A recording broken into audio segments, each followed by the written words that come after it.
When adding a new question type, you can see that under the section Other, there is an option to include a content page.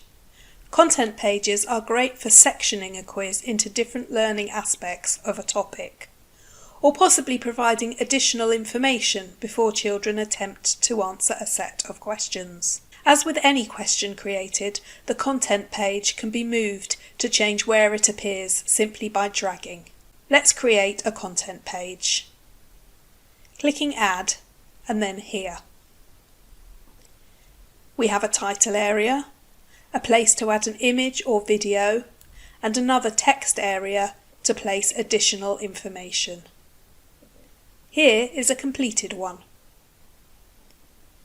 You can see if we wanted to, we could add further containers by clicking on the respective buttons here. Let's see what this looks like in play mode.